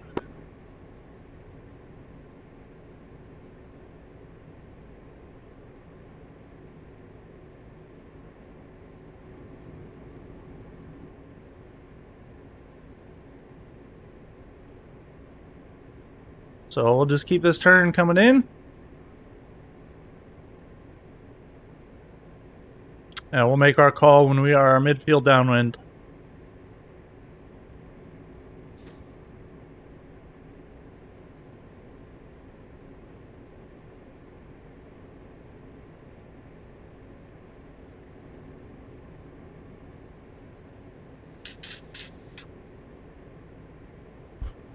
You'd be surprised at how much fun pattern work is, though. Just getting some good landings in, super satisfying. Well, and that's part of it. When I was doing, the 18 and doing all the carrier quals, as I like to call them, I just kept doing it. I mean, I was landing hook up and just kept doing it and just kept doing it. And it was a lot of fun. It's turning out to a lot of fun, but it was also really stressing me the heck out. At least airfield landing, it isn't that bad. Well, and there's always like go around and you have somewhere to divert. You're not eating fuel like you do on an 18. Yeah. Sakumi traffic, Archers midfield downwind, runway 29er, Sakumi. I need to turn that radio off. Get that nice echo through my head. I love the HMD. I really do. Yeah, it's super nice. I don't have it on right now because it's just kind of distracting when you're looking here, but like when you're in the looking for other aircraft and stuff, it's super helpful. Well, I like, and I can't remember what switch it is, but you could point at something, and you can make that point of interest from the HMD your new SPI. Yep. You can use the TDC button to move the box, and then it's TMS forward. Sakumi traffic archers turning left base, runway 29er, touch and go, Sakumi. Huh. So I can actually show you that here in a second when we take off again. Gears coming down, 1 notch of flaps. Poor Jax. I'm just now reading the stream. Yeah. There's 2nd notch of flaps. And that's why I jumped in the Harrier and I jumped in the A-10 because I knew I would not be doing any more air-to-air.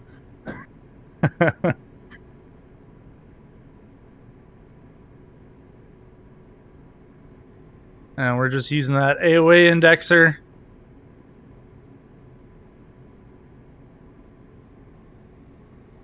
Another team kill. You know what? It could be that people are dogfighting each other on the Could be. server. That occasionally does happen as well. Sakumi traffic archers turning left 3 mile final, runway 29er, touch and go, Sakumi. So we don't have a targeting pod, but I'll see if we can get the HMD to do our thing.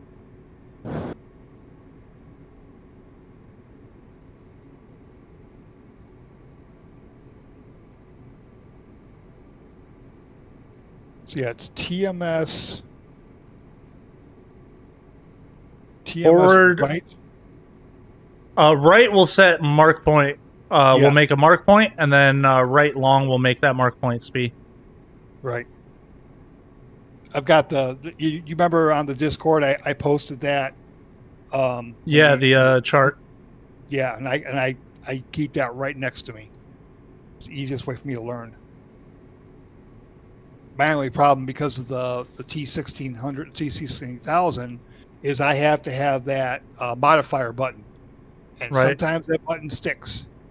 Oh, So if right. I go to if I hit my flaps and they don't come down, it's like, okay, hit the modifier, now the flaps work. Or my comms menu is the same thing. Sakumi traffic archers short final, runway 29er, touch and go, Sakumi. That's why sometimes I'm hitting my mic and I'm actually trimming the aircraft. So yeah, I think it's a stick will be somewhere down the road for me. So there's our flare. Go to traffic, task 21 lining up on runway 06. Little bounce.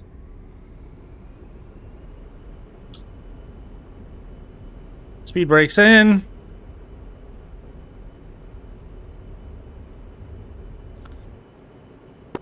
Go to traffic, task 1 taking off runway 06. Flaps up.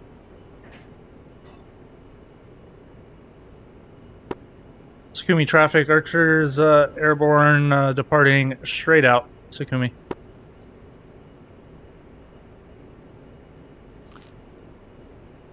So we'll use the straight out departure here. We'll keep climbing above pattern altitude. Make sure we're a couple miles out, at least 3 miles. As Plopper likes to use, because he is a CFI-I. So we're going to trust him on this one. We want to be 500 feet above pattern altitude. I think it was 500 feet at least before we turn out. And about 3 miles. Coming for landing, runway 13.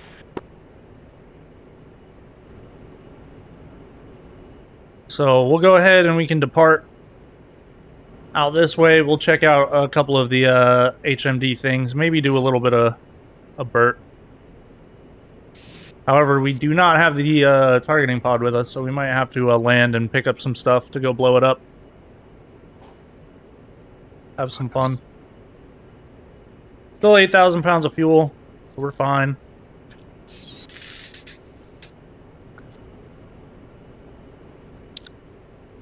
I think next week we can cover some TACAN navigation. And do some more pattern work. If you guys are interested, we'll be doing more of these training camp things. If anybody has any questions, feel free to ask it at any time. I will do my best to help you out. See, I like the fact with the A-10, I can mark things and say, Archer, there's some targets for you, and you could just pick one at a time. Yep. And you fire Mavericks or fire the laser guided rockets or whatever. So what you would do, if I remember this correctly, is you're gonna go coolie hat up twice to get your asterisk on there. And then so right now our TDC is caged to what we're looking at. If we use the throttle designator controller to move it, it'll put a box around there which you can then move with the throttle designator controller. Yep. And then if we look at it, we can hook it, and then if we go we hook it with TMS forward short, and then TMS forward long will put the SPI on it. And then so if I wanted to get rid of that, there we go. And then we can make mark points there as well by TMS right. And then to recage that, it's China hat aft short. So now you can see we've got the dash lines top, bottom, left, and right. That means it's caged to what we're looking at. So if we wanted to set on that tree, and then we can set it there, and then just sweeten the picture with the TDC a little bit. It's still a little funky while we're moving, you know. But then we could hook it, TMS forward, and now we're looking at it with the targeting pod with China hat forward long. So right. maybe... Go ahead. No, go ahead. I was going to say something completely different. I set a mark point to about almost south of where I'm at. Actually, no, make that east where I'm at. You should be able to see it. 2 east, Springfield, clear the runway. I don't know.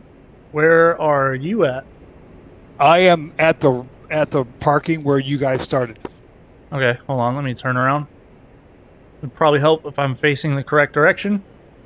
Yep. Pull some nice G's there.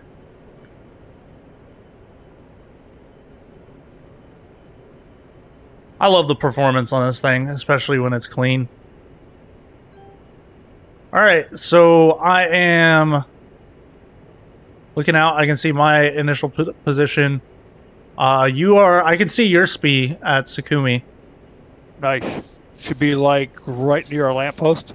Yep, so if I hook that, which I just did, and then I can go China hat or TMS forward long, and then if I hit China hat forward long, that would slave to your SPI. So right now, what I can do is I can set one next to that. I'm going to set a mark point right there, and we're going to go TMS right long. Now my SPI is set there, and if I go to my TAD and I go DMS left long, DMS left long, is it DMS?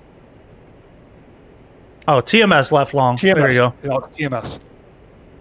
Now you should be able to see my SPI. That's right over there by you. Yep.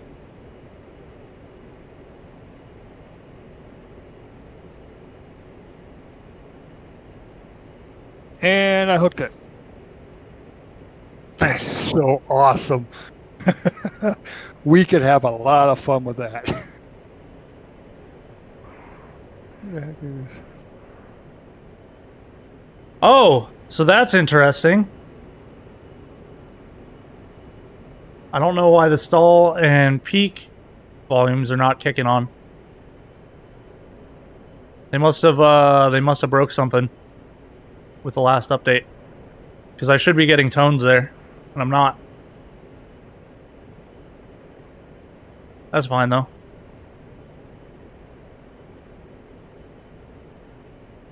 Alright, so we're gonna do an entrance to midfield downwind over here. We are coming in high. Uh-huh. Yeah, this one's gonna be going on YouTube. We're gonna be doing some other stuff. We're gonna start doing this every Saturday. We do some Microsoft Flight Simulator on Saturdays as well. But we're gonna be doing these training camps, so anyone is free to join them. Just hit us up in the Discord. We're gonna first be going through the A-10. Eventually, we'll get around to doing some of the other aircraft as well. So to enter this midfield downwind, you're gonna want to pass it. There's two ways to enter it from overhead here. So what we're gonna do is we're gonna start a descending right-hand turn to get down to pattern altitude and get us on the downwind here.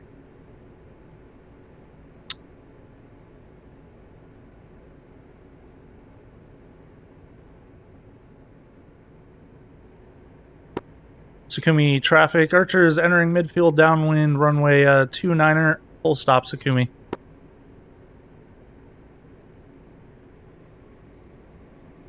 So here we are, we're down almost to pattern altitude, and we're gonna get on our downwind heading.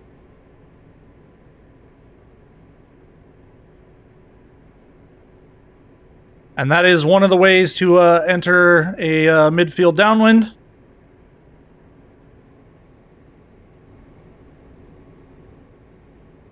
The other way is to come at a 45 down that way and just enter that way. But if you were opposite of the pattern, that is how you are supposed to enter it.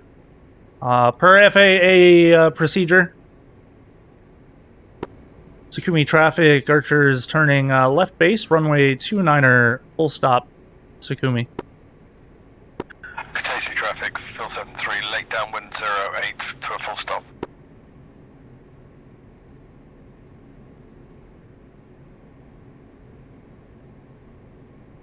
All right. Gears down, one notch of flaps.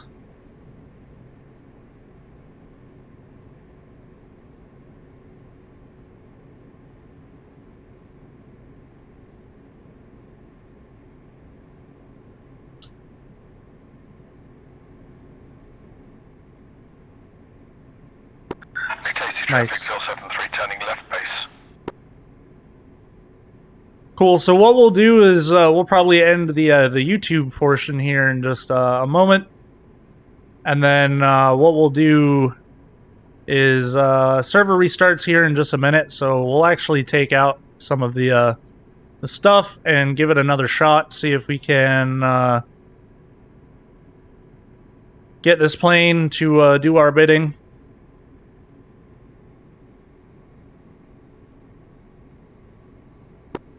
Sakumi traffic, Archers turning left 3 mile final, runway 29er, full stop, Sakumi.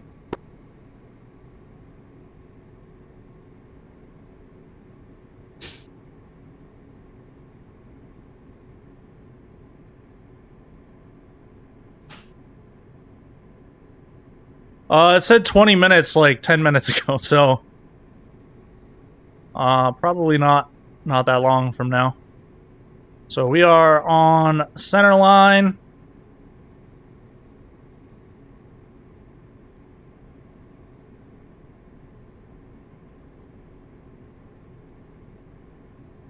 A little bit of a steep descent, not a big deal at all.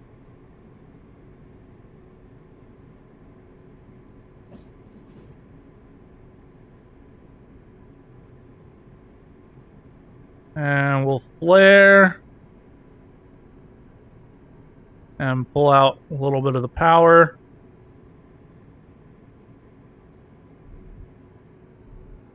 Throttle's idle. Speed brake's full. Hold the aero brake.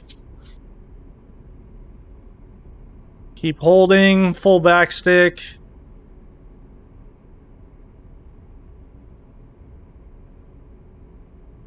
Full back stick. Let the nose come down.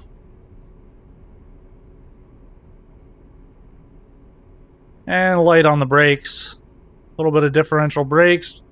Making it a little squirrely there, but still straight and on center line. Speed brakes coming in. Flaps coming in. Nose wheel steering on. Nose wheel steering on. There we go.